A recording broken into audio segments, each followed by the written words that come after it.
Hello, everyone, and welcome to the first episode of Off the Tangent podcast with me, Zak Bream. Today, I am joined by a very special guest. It's someone I've known for a very long time, and he is here to talk to us about his life, computer science, and just loads of other random things, a lot of tangents that we're going to get into. So, welcome, Thomas Bream, to the podcast. Hello, yeah, thank you for having me. It's great to be here.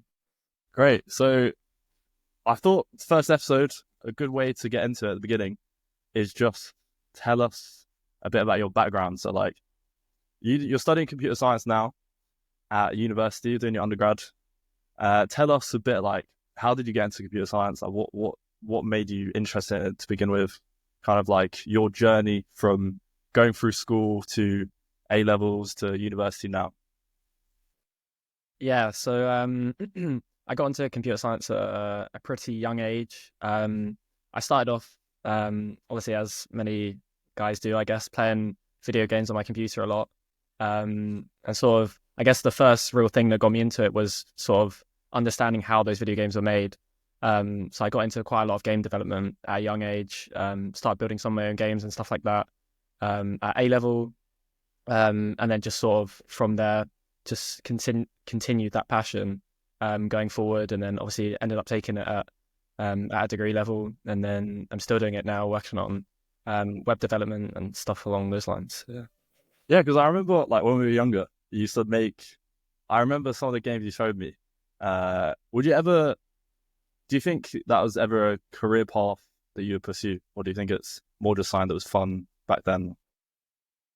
Yeah, I mean, it's an interesting point actually, because I did consider it a lot, but I was speaking to our uncle actually, Bart, and he was talking about it, his journey, because he does software engineering at the moment, and he considered it a lot, going into game development, because he got offered like a pretty well-paying job in game development, and he wanted to take it, but he's speaking to his partner, and the thing is with game development, it's a very risky career path. Like, it's not very secure, especially with how game development is at the moment, where there's so many layoffs in the whole of like the esports industry and in game development in general, because it's such an unsecure path. So whilst it would have been, I probably really would have enjoyed the career path.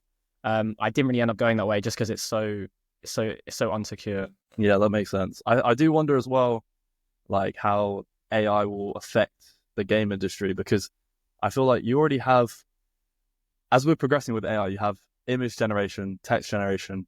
They've made, what is it, Sora, that can make videos. And realistically, I was talking to someone about this the other day. I feel like at least within a year, we're going to get full films, like movies made from AI. So it's not unrealistic to see that games themselves as well, you could just put a text prompt for an idea of a game and see something be generated.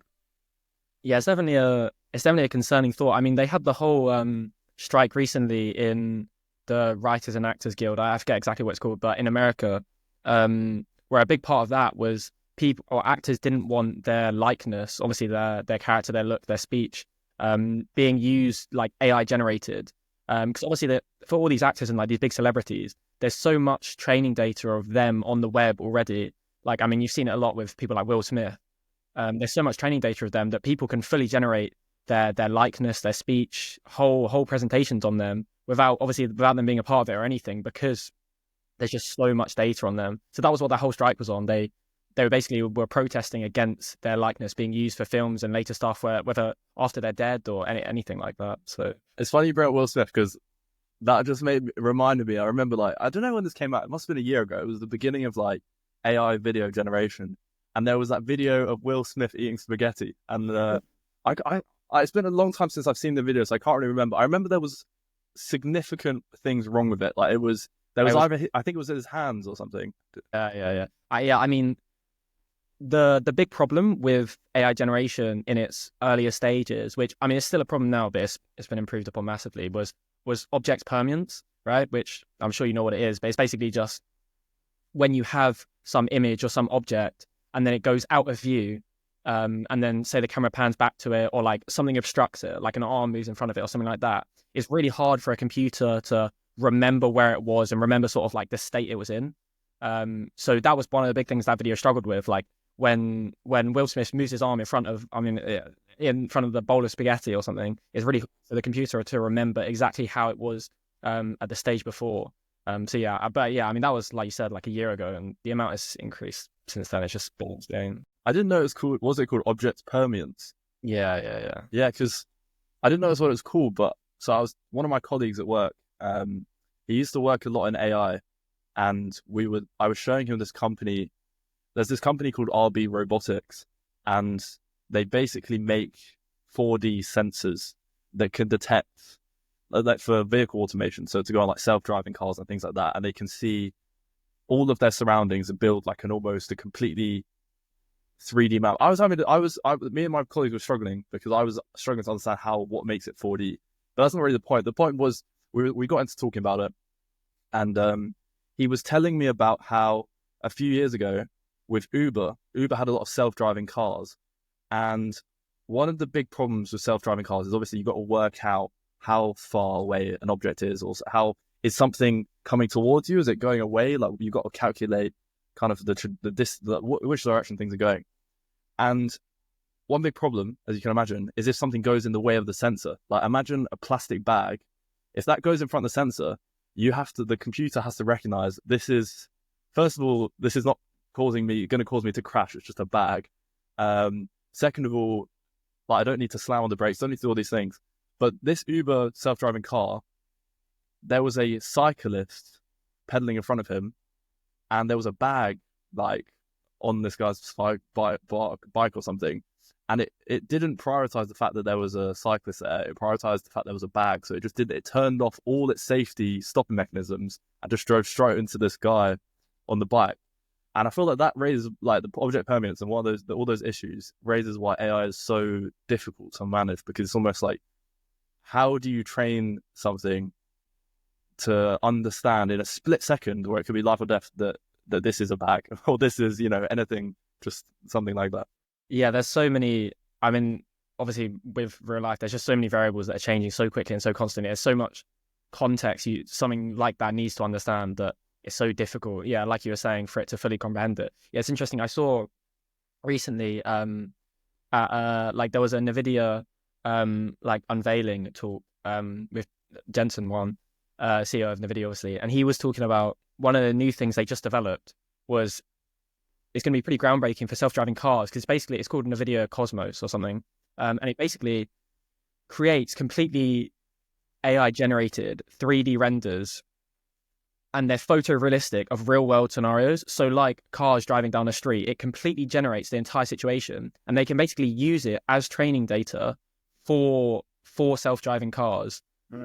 All just AI generated but it's completely photorealistic, and they can use it as training data. It's obviously a huge thing, because before, obviously, the big limiter of most AIs is that they don't like, training data is expensive. It's hard to get training data that's labeled and reliable. So the fact you can now AI generate training data is, I don't know, it's pretty crazy. Yeah, that is kind of mad. But then also, if it's generated by AI, there must be limited in the new creations that it can make. If it can only go based off the data that AI has itself. But yeah, it'll be interesting to see how it progresses. Have you heard of NVIDIA's Omniverse? Yeah. So Omniverse is sort of the predecessor kind of to Cosmos, but they're basically the same thing. It's generated with Omniverse, and then it kind of becomes photorealistic with Cosmos. So how would you explain to people like what Omniverse is, if you had to describe it? It basically, well, so I'm not sure how accurate my knowledge is on it, but it's basically, say you have like a company has a warehouse. Omniverse can basically just create a lifelike 3D model twin of that warehouse, so that if people want to obviously train say Amazon has some robot they wants to train on that warehouse, Omniverse can create like a 3D model of that warehouse, and you can train some AI within that 3D model. Yeah, that sounds completely right to me. I think what's interesting about Omniverse is I never hear people talking about this in the UK. Like, I stumbled upon this just because I'm doing robotics engineering at uni. So it's kind of, I stumbled, not because people were talking about my course, not because the professors ever talk about it, but just because I was Googling stuff about robotics. And it seems like pretty groundbreaking in robotics, because one of the things with robots and most new tech is you have to do a lot of testing to make sure it works and make sure it works in its environment. So you have to, let's say, for example, without Omniverse, you would have to get that whole warehouse and you would need to close it down effectively for perhaps a week, 2 weeks, 3 weeks, and test all these robots in the warehouse and make sure they're all working properly, fix bugs. And think about all of that costs a lot of money in losses of operation and labor and all those things. So with Omniverse, it's almost like you get the benefit of, you don't have to close anything down. You just scan your factory, you scan your environment, put it into the Omniverse, and then train your robots, train the model of the robots in that Omniverse, and then you can upload the code into effectively the brain of those robots. But it doesn't seem like at the moment people are very talking about nuclear or aware of it. Yeah, I guess it's one of those things sort of that affects like companies versus individuals, right? Like it's a very like business minded thing. Like the individual person doesn't really care so much how efficient Amazon is, right? That's just for Amazon themselves. So I guess it's the things that commercially benefit the company versus what benefits their business side. So yeah, but yeah. I think that leads us into a good tangent of basically. So your experience at university, do you think they are good at training people for what, like the business side of that subject? Like you're doing computer science, I'm doing robotics. Do you think that they are effectively teaching you what it is probably going to be like with computer science in the industry? Yeah, so it's a good question. I think it's very like which university you go on dependent. I think a lot of the modules change quite a lot, but I think it's difficult, especially at the time we're in at the moment. Obviously with AI, stuff's changing so quickly, and sort of the requirements for a job that you would get today and the requirements for a job that you might get in 5-10 years from now, I feel like they're going to change so much. It's hard for the university to sort of properly equip you and just choose what skills they need to, because obviously they have to prioritize. It's a huge syllabus. They have to prioritize what they want to teach you. It's hard for them to prioritize the correct things for what you're going to need in such a quickly changing job market. But yeah, I think they are teaching relatively the right ideas. But like I said, if they can't predict it, I would have a hard time predicting it as well, exactly what you would need in a quickly changing job market. Yeah, I think so. One of so at the job I'm at now, I'm a mechatronics engineer, doing a placement year at a company called Cummins, like working on turbochargers. And one of the people who was doing a summer internship with me, he went to Oxford Uni, or he goes to Oxford Uni now. And so we talked a lot about the differences between our universities. So I go to Sheffield, and what's interesting about engineering at Oxford is they don't have specific engineering courses. So at Sheffield, you can do robotics, you can do mechanical engineering, electrical engineering, you choose your course. In Oxford, every single person that wants to do engineering has to do general engineering, and then they learn everything there is to learn about engineering. And as they go through the years, they have to slowly pick and choose and tailor their thing. But what I noticed about my friend who's called Johan, when he came and joined me at Oxford, his at this Cummins company, his theoretical knowledge was incredible. I mean, I think we were so different in the sense that at Sheffield, a lot of the experience I had got are very practical. We had so many projects building robots, working with electrical, like wiring up circuits. I had a lot of practical experience. But meeting Johan, who didn't have a lot of practical experience being at Oxford, his theoretical knowledge was on another level. I mean, we were doing some of the work, and his understanding was just unbelievable. And it really showed me the difference of just universities and the way they teach the courses, how it can affect you as an individual and your learning capabilities. I wonder if that's two sides of an extreme. Like, I wonder if surely a middle ground would be better, or just purely giving theoretical knowledge could be better. Because I was having this conversation before, like a couple of days ago with a friend. We were talking about how obviously computer science for me, sort of software engineering, which is the main industry I would want to go into, which is just coding, obviously. It's such a the knowledge is so you have this foundational knowledge, and then it's just every single thing you learn is built on this foundational knowledge, and it's like taking steps up a staircase. You learn one thing, and the next thing you learn, you have to have learned the previous thing, and you keep learning more and more. So I guess in that context, like, you need that foundational theoretical knowledge, but then if you keep learning more and more theoretical knowledge, and then you never apply it, I don't know. I wonder if that is the best path for learning and solidifying that information. I guess obviously you speaking to your friend, you said he obviously has that very good theoretical knowledge, but I wonder if that's just because he's an intelligent person as opposed to that actually being the best way of teaching itself. I think it's definitely a factor that he's intelligent. Obviously, he's at Oxford, so that I'm sure that implies a certain level of intelligence. But I think the point you're making about the stepping stones in courses where you're building upon previous knowledge is really important.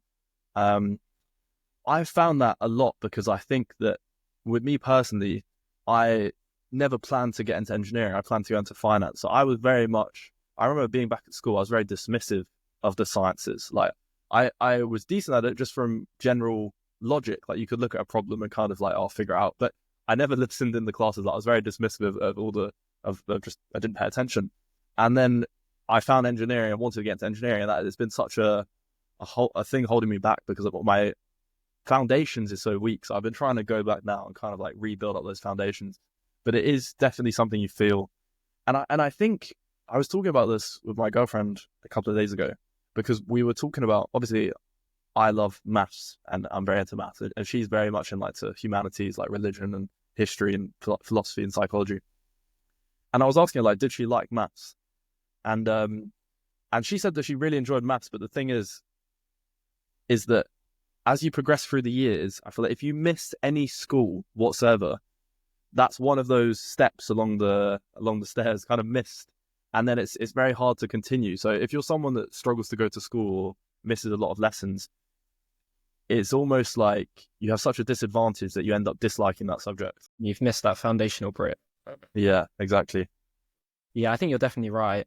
Yeah, I think it's very interesting how there's such a big split in, like, I feel like maths and that kind of English humanitarian side. It's kind of interesting how there's such a big split of people. Like, there's such a divide between people who just, like, it's such a, you love maths or you hate it, and all the love maths tend to hate this English side, and all the people that love the English side tend to hate the maths side. I guess it's down to that idea of, like, maths having almost always like an objective correct answer, and then English not having that objective correct answer. So all the people that are logical prefer that that math side that has that objective correct answer, because it's easier for them to understand it. Yeah, absolutely. I'm curious. So obviously you're at university now, you've been there for a couple of years. What do you think it was like transitioning to, you going from school, right? We're in A levels and GCSEs. You're kind of with quite a varied bunch of people. Everyone, you might have known each other for like 10 years, and everyone is into different things, different topics. And then all of a sudden you go to university, and quite often we're all in very much a bubble of our course, and our friends are usually doing the same course as us. Yeah. What have you found the people to be like at university? Have you found it easy to settle in and meet people? Like, what's it been like?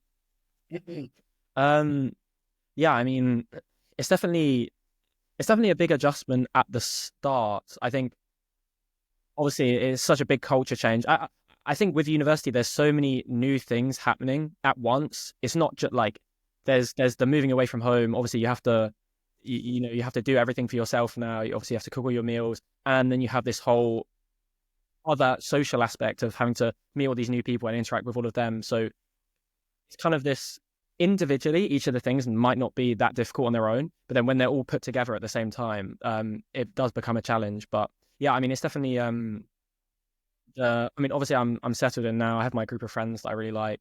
But yeah, I mean, like you were saying, it definitely is a bubble. Like, all my friends, they all do computer science as well. We're all definitely very, very similar people, very similar minded, have very similar ideologies, because I guess you just seek out those people that are similar to you. And I guess you really wanted to look for people that were different to you so you could get their new viewpoint. But Mm. yeah. Well, I'm curious what you think about like the stereotypes of computer science in like the social aspects, where like with different subjects you get people that have like different social skills. Like, what do you think about the stereotypes around computer science with social skills? Like, what do you think they are, and do you think they're true or? Um, I mean, I would love to argue they're not true. Um, What are they? If you had to outline them, what do you think the stereotypes are? I mean, it's definitely that, less comfortable in social situations, um, less likely to be extroverted. I think, I mean, it's such a degree that caters to people that prefer being on their own or are more introverted. Because obviously, most of it's not like other degrees, like maybe humanities or something, where the job you're going to be going into is going to be in a social setting and you're going to be speaking to other people, speaking to the general public or something. Like computer science is much more solitary. Like you're going to be on your own, like coding most of the time, like just at your computer. You're not going to be speaking to other people. So it's just something you can get down and do and just sort of focus whenever you want to. So yeah, I mean that stereotype definitely comes to light in the people that end up taking it as a degree. Mm. I was listening to a podcast the other day, and the guest on the podcast was this guy who had written a book on Sam Bankman-Fried. So for people that don't know Sam Bankman-Fried, he was the founder of FTX, which was a cryptocurrency exchange, and it was one of the biggest at the time, where they made billions and billions of dollars from advertising a platform where you could buy cryptocurrencies, exchange cryptocurrencies, and they used marketing techniques of basically getting every type of celebrity you've ever heard of to advertise this FTX exchange. And then it turned out that he was basically funneling money out of FTX the entire time into a sister company, and a lot of people lost their money. But interestingly, this guy on the podcast, the author of this book, he had just spent 4 years spending every day with Sam Bankman-Fried before he knew any of this, before it would at all come out that Sam Bankman-Fried had basically scammed and defrauded all these people. And he talked a lot about Sam Bankman-Fried's personality and his social ineptness, in a way, his inability to talk to people. It was almost like he was an alien on a foreign planet, I feel like he described. And he mentioned the story about how Sam Bankman-Fried went from uni doing, I can't remember if it was computer science, some sort of software, to he finished uni and he started going to work in a bank. And before that point in banking was quite a social industry. People had to talk, and there was a certain level of degree of communication that was needed to be able to be hired in investment banking and get into that. But over the last 10 years, as AI and tech and algorithms have kind of overtaken that industry, is now you can make a lot of money by writing a very, very efficient algorithm to just skim money off the markets. And so all of these people who are making the most money on Wall Street now are these really, really nerdy people who have finished out of school and gone to work in banks and are sitting there writing crazy, crazy code. And Sam Bankman-Fried was one of these people. And I just find it very interesting how you get these people who in the past would have been excluded from certain markets just because of their inability to perhaps communicate in a certain way, who are now at the top of the fields, like for example, like people like Elon Musk who might have Asperger's, like people that don't behave in the conventionally normal way and are now market leaders. It's very interesting. Yeah, it's interesting you talk about that. I was having a conversation with my friend a while back, and we were talking about how, well, I guess like you're saying now, this is kind of change/is changing. We were talking about how big of an impact not just your social skills have in how much you get and how employable you are and how much you'll earn later on in life, but how big of an impact how big of an impact how you dress and how you present yourself has. Like people that people that show up and maybe they're scruffy, or they're not dressed up in the best tailored outfit, or whatever the case. You're much less likely to get a job, even though you may have the skills for the job. You're not as likely to get it just because you don't present yourself as well. Mm. Well, do you think that employers will have to readjust those criteria for hiring if perhaps some of the people who are the most talented in the market don't have those communication skills? Yeah, I don't know. I think it's difficult. Like, I think a lot of the hiring practices and stuff are so outdated. I also think a lot of people are so much talk on different topics, but would never actually employ the stuff they talk about. Remember, Elon Musk was making a lot of comments on Twitter and stuff. He lost to talk, but he was saying how his, like, for getting into his companies, that he prioritizes so much people that are critical thinkers and logical problem solvers, and how if you can do this problem in the job interview, then he'll hire you, because he prioritizes like that over a degree, or like some solid like educational foundation. But then he would never actually employ that into any of his jobs. Like, if you look at all of his all of his job postings and employment stuff, all of them require like some crazy degree from Harvard or whatever, and those are the only people they'd hire. So it's so easy for these people to make big claims about what they should happen, what is like a good idea, but then employing that is such a different thing. I do think so. Interesting with Elon Musk. So I'm reading the book by Isaac Walterson at the moment, who spent a few years with Elon Musk and basically shadowed him for a few years, and then wrote this book on him. And I think that the things Elon Musk talked about, where he would hire not based on degree, but these critical thinking skills, are able to handle pressure and solve things. I think, at least from this book, which I admit was probably biased, it does seem true at the beginning of these companies. Like when Tesla started, when SpaceX started, I think that this would be true, that Elon Musk would have these criteria for his employees and would stick to it.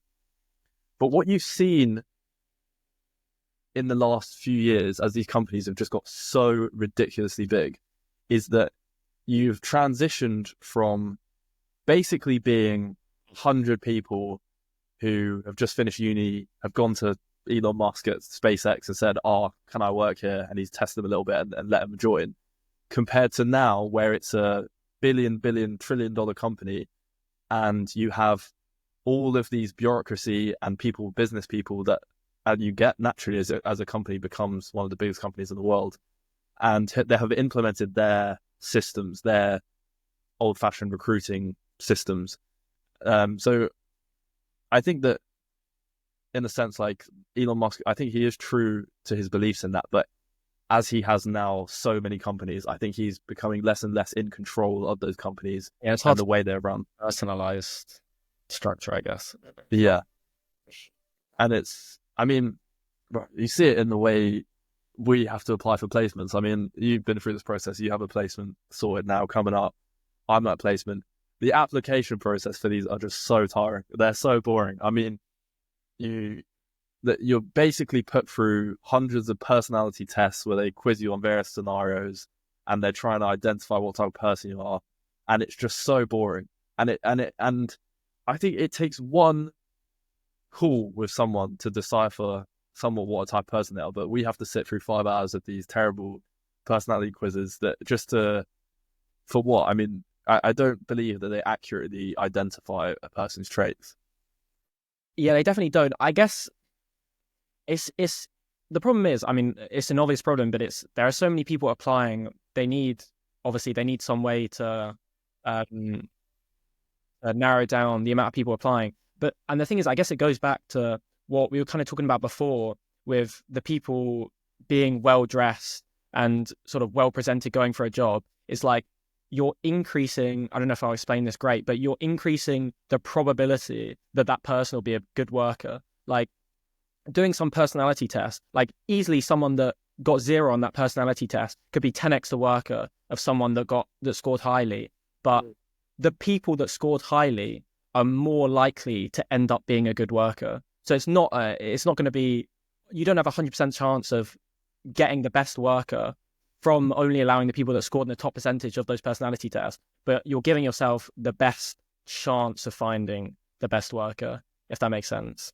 But don't you think the people that know how to dress up and behave in a certain way to get the job are perhaps more inclined to be manipulative of that position, and perhaps, or do you think it's just a self-awareness that they're more self-aware to understand the process? Yeah, well, I think it's just looking for like likely positive traits. Like if you're more likely, like if you're dressing up, you're more likely to care more about the position. You're more likely to be more organized and have your life more in order than some guy turned up looking like a homeless guy or something. Like yeah, articulately put, but it's just, that's what I was trying to explain before. Like you're giving yourself the highest chance of finding a good worker. Like it's not guaranteeing it, but it's a lot of those traits, a lot of the if you're well presented as a person, runs parallel with you being, whatever, well disciplined, so you're going to be good at your trade or something.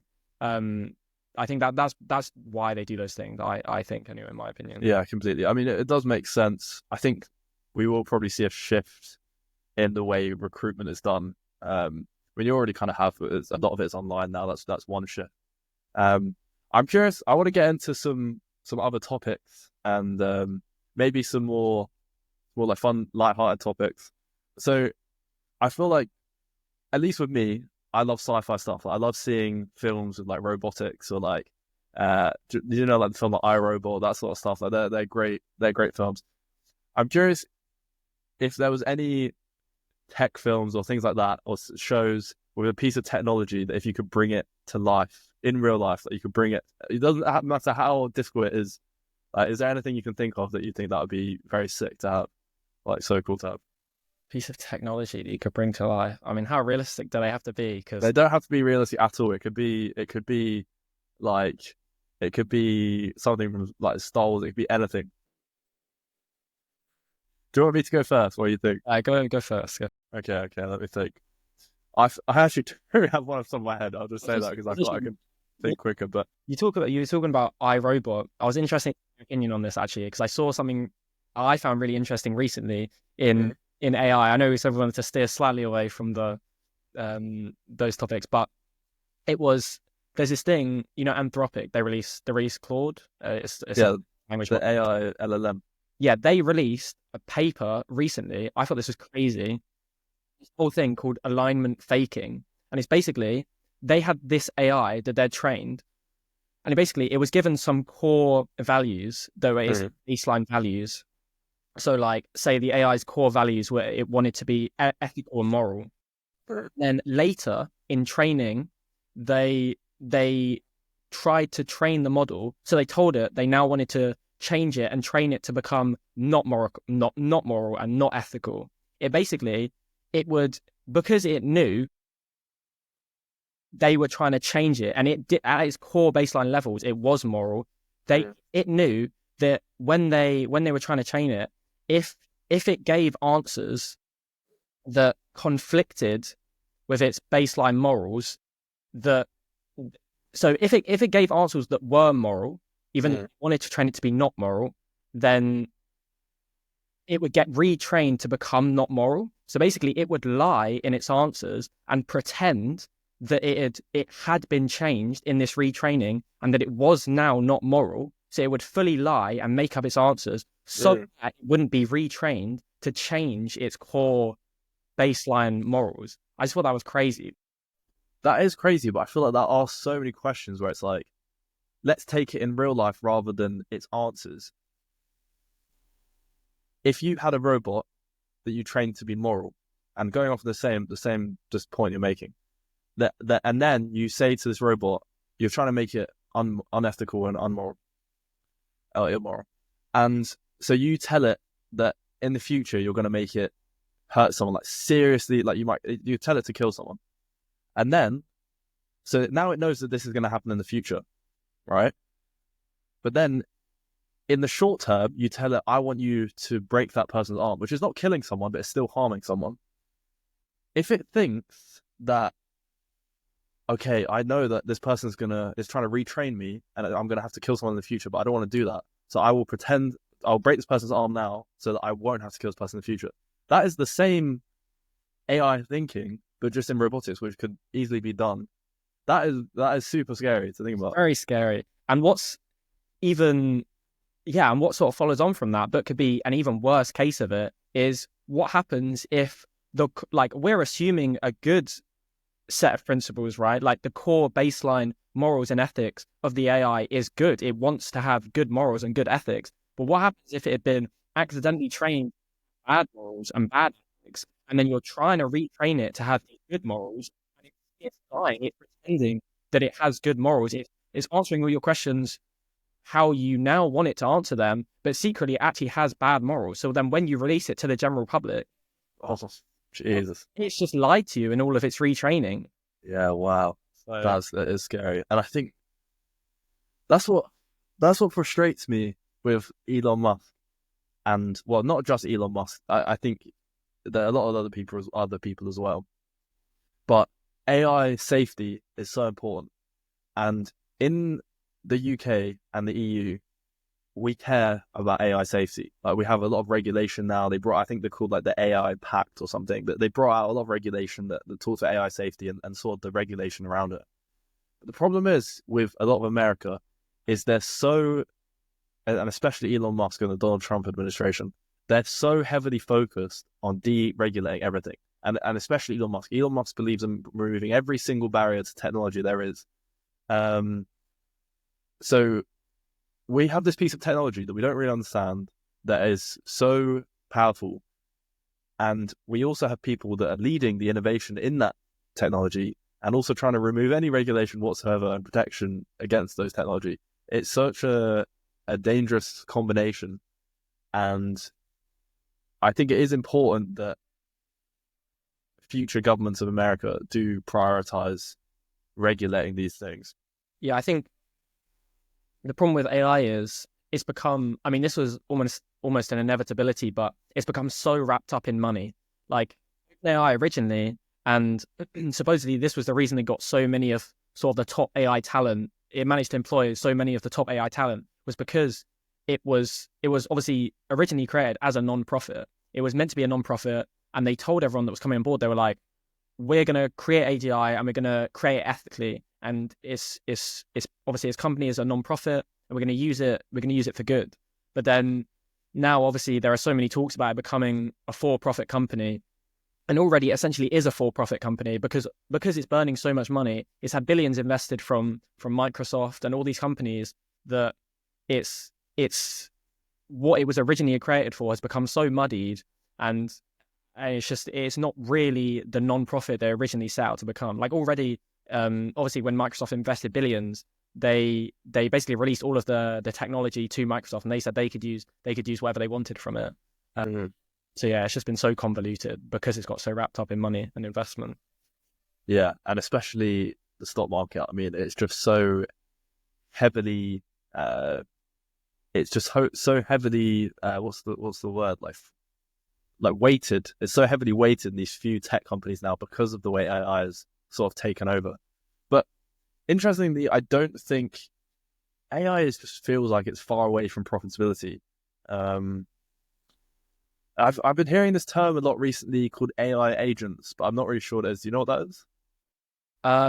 Yeah, it's basically just like it's kind of hard to explain, but it's basically just it's kind of like I don't know the best way to describe it, but it's basically just you give an agent a specific task and then it'll follow out that task. It's pretty similar to just putting in a prompt in ChatGPT, but it'll have like a specific set of criteria pre-given to it, and then it'll follow that criteria, and then you can give that sort of pre-made criteria another prompt. So it's almost like it would be for a specific business where it's almost like, let's say you wanted to do a risk analysis of a company, so work out all the different risks that are involved with that company and its company's future and put it in a template. You would give the AI agent that template and say, this is kind of what I want. And then you could write a prompt saying, write me, to complete this form for me or something. Or so it's almost tailored towards the task in that company. Yeah, yeah. Um, yeah, I mean, so AI agents at the moment, I don't know if you saw, but they recently released O3, um, just a new AI model.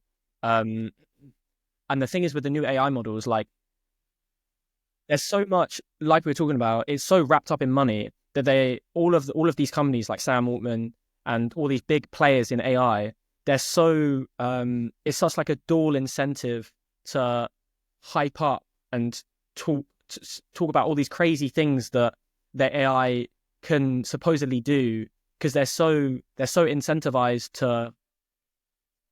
It's hard to, but they're like they can just say, oh, AGI is just around the corner, like artificial general intelligence is just around the corner, because they know that whenever they say stuff like that, they get a huge next round of funding. They get all this money because they make all these crazy claims. They don't really need to back them up. They can just keep making these crazy claims and then pushing it down and further and down the line, taking investor money. I mean, it's a big phenomenon that's happening now. Is that idea of almost just saying of pretty much saying outlandish claims and getting something from it. It's happening everywhere. I don't know where it started, but a good example is Elon Musk with everything he's ever done. I mean, you look at Tesla, and for basically 10 years he's been self-driving cars around the corner. Every car is going to be self-driving. We're going to get one out next year, and that's basically every time he speaks about anything. But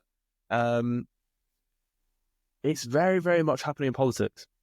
So the thing is with politics has completely changed in the last 200 years. If you go back to Abraham Lincoln's debate compared to now, it is vastly different. So I'll give you an example. The presidential debate recently with like Donald Trump and Kamala Harris, I think it lasted a couple of hours, maybe 2 hours or something. And they basically interrupted each other a lot. So much that they had to mute people's microphones to make sure they didn't interrupt each other. Now, if you go back to Abraham Lincoln's and his opponents' speeches and their debate, it was 8 hours long, and they would speak, like Abraham Lincoln would speak for 2 hours uninterrupted, and then his opponent would take half an hour to like rebuke the things that Abraham Lincoln has said, and then he'll speak for 2 hours. Then Abraham Lincoln would have half an hour to rebuke. It was so you had time to make a full explanation about how you're going to change the economy, finances, politics, international affairs, all these things, and prove to people through a logical argument what you're going to do in your plan. But now, today, because of social media and TikTok, you basically need to get your whole point across in 30 seconds. And with that, the only way you can do that is through lying. Because you basically need to say, I'm going to change the whole country. You have to believe me. Here, like, we're going to make America great again. We're going to deport all the immigrants. And that's it. 30 seconds, it's done. There's no how you're going to do that. Like, where are you getting the money from that? There's no follow-up questions. It's just these little sound bites of what they're going to do. And that's it. And it's so destructive because you have people who are talking compared to how we were talking about earlier, who have much better communication skills than others, who are very good at basically getting across their point in 30 seconds, compared to people who are arguably much better at the job, who look at the detail, actually looking at how to solve these problems, but aren't as good as communicating. And in effect, our society is giving up all of the powerful positions to the people, Placing its value in the wrong area. Exactly. Yeah, I think. And yeah, like you're saying, I mean, it's basically just become just a show. Like it's just a show on stage to quickly show off. You don't need to back any of it up with evidence, but show off what you say you can accomplish. I mean, I think that's. I mean, like we were just talking about. I think that's one of the reasons Elon Musk became so popular. Like he's just so good at putting on a show, and doing all these things to spur up people talking about all his companies and drum up like investor money, because he can put on all of that, and he's so evidently is so good at that marketing. I listen to a lot of podcasts, especially one called The Rest is Politics, and one theme I have noticed is, and I feel like this is the engineering perspective, is that people are very good, and just people in general are very good at identifying what is wrong, like the problems in general. So like here, we can identify all of the problems wrong with what's going on right now because we feel it emotionally. Like when you try and go to the doctors and there's a 10-week wait time or something, we understand that it's immediately right in front of us. That is a problem. I feel like the difficulty comes from being able to solve those problems, actually figure out workable solutions. And that's why obviously I love engineering, because you're basically looking at difficult problems and trying to solve it. I'm sure you feel the same for maths and computer science. Do you ever think that you would go into a career like politics or like some social aspect where you could have a positive effect on these problems that we have identified or see now? It's a difficult question because I guess it's kind of a doom, such a pessimistic dystopian mindset, and I don't know I don't know what's necessarily caused it in this generation, because I see it among a lot of people, but it feels like no matter what you do, you almost couldn't have impact. Like the problems feel like they've become so big that you couldn't change them, even if no matter what career path you went into. Yeah, it feels like you couldn't, like, even if I did go into a role that would theoretically help it, it just feels like you wouldn't have the impact for it. I'm not sure. I mean, what do you think? Do you feel like you could? I think I was saying about almost the feeling of powerlessness, and I think a good example of that is like voting. Like the voting in politics. Like, do you feel like a lot of people say, is it why would I even vote? It's just one vote. Like, it doesn't feel like it has a matter. Yeah, it's important. So I think it's a good point that it does feel we're individuals. How much of an effect can we have? But I think that individuals can have very, very significant change. The problem is there is very little incentive to make that change. So take the opposite.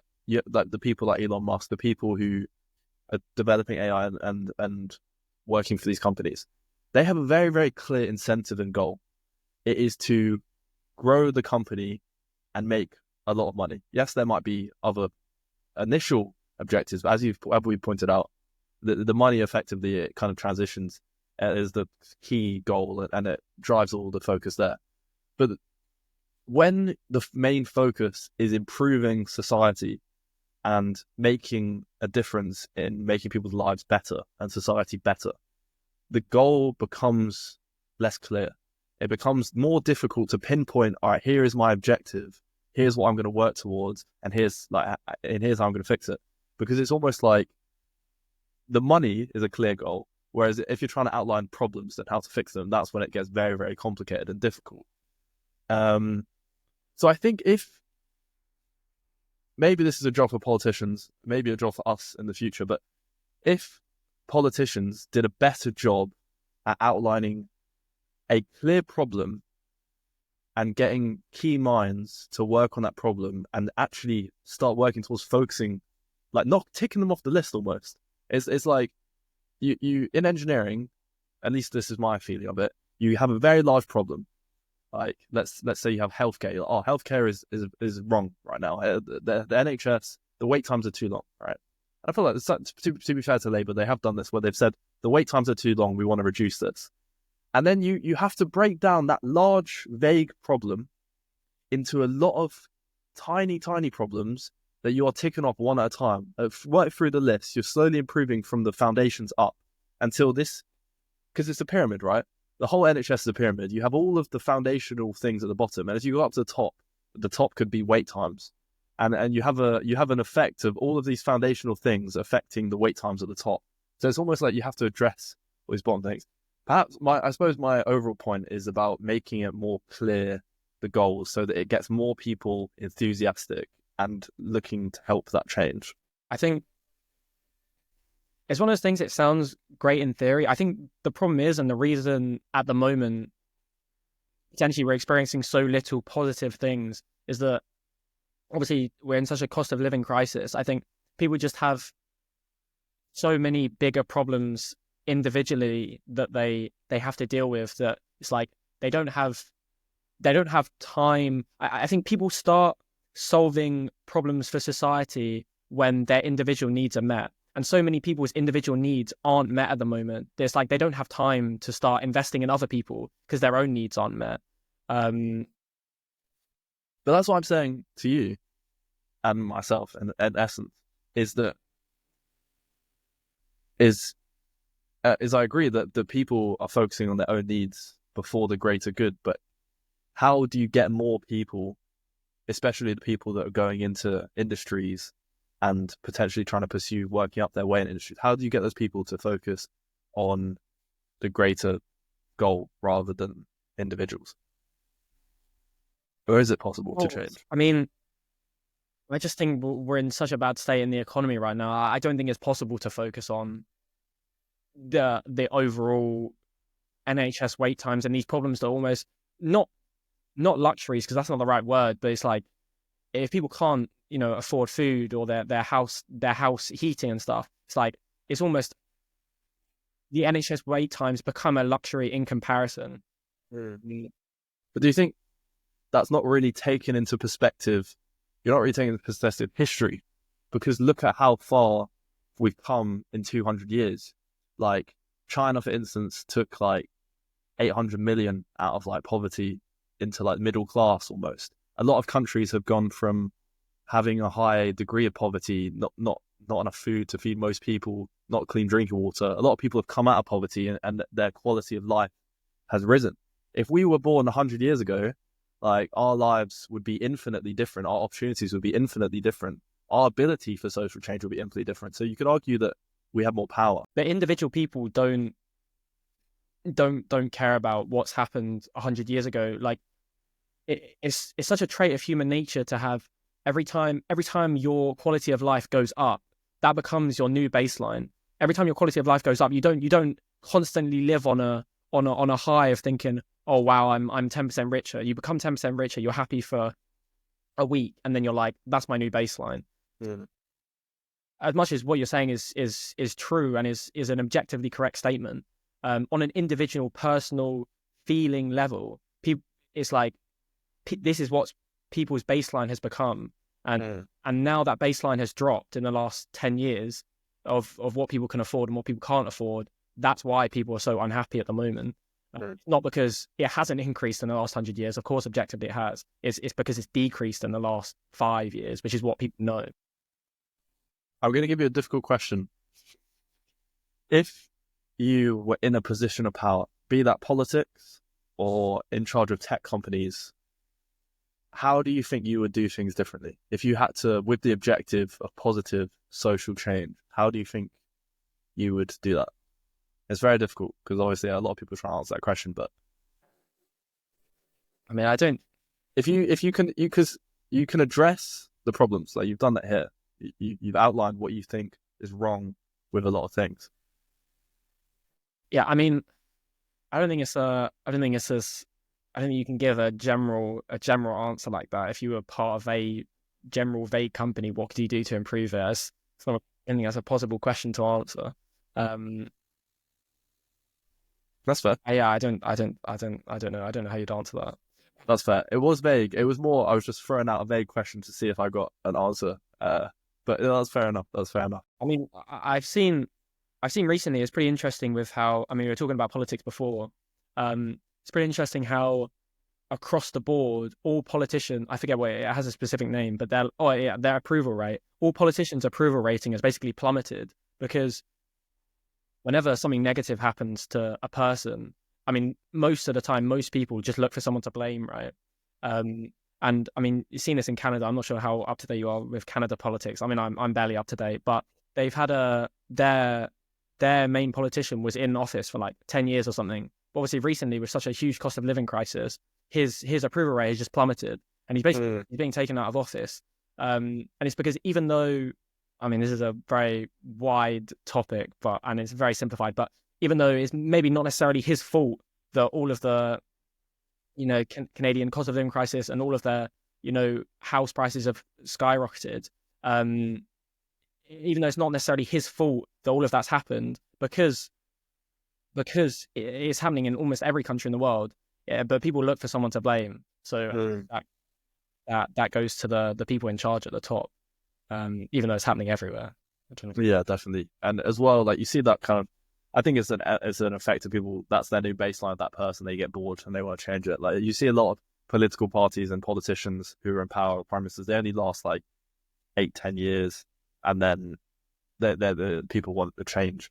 I guess it's like what we're talking about with Trump. People are looking for almost a miracle solution, and then when they see these clips on TikTok or Instagram or something of Trump giving a 30-second, oh, we're going to get all the immigrants out, we're going to do all of these things. People are like, that's the miracle solution I'm looking for. I'll vote for him. He'll provide all of that, even though it's almost all just fabricated and not actually going to happen. But people just want a miracle pill. Well, listen, we're coming towards the end, so I want to ask you a final few things. What is in the future for Thomas? What do you think? So you're doing undergrad. Well, tell me about what the next few years is going to look like for you. What are you hoping for? So I've just got approved for my placement year.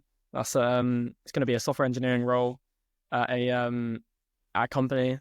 That should be pretty interesting. I think. I mean, the big reason I was going for that, just me personally, was obviously just because experience I think is so important. Especially the computer science, software engineering job market at the moment is definitely in a decline. There's so many layoffs in all of the big tech players, Apple, Microsoft, whoever. That having experience for these jobs is just so important. And then obviously, I have my last year of university, and then, just hoping to get a job in a somewhere I enjoy, but I also feel like I'm having impact. I think it's a big thing for me. Great, excellent. Well, I hope to have you back on in the future and we can see the updates and everything. And thank you for the great conversation. It's been very, very much fun and very interesting as well, getting your opinions on these things. And it'll be interesting to see what we'll be saying in a few years' time after we can see how Trump administration has been, how AI has kind of what's happening with it. Yeah, exactly. See what's happened. See what's developments have been the case. Well, thank you very much for having me on. It's been a fun chat. That's all right. All right. Well, have a great rest of your day. Yeah, have a great rest of your day. Thank you very much. Thanks.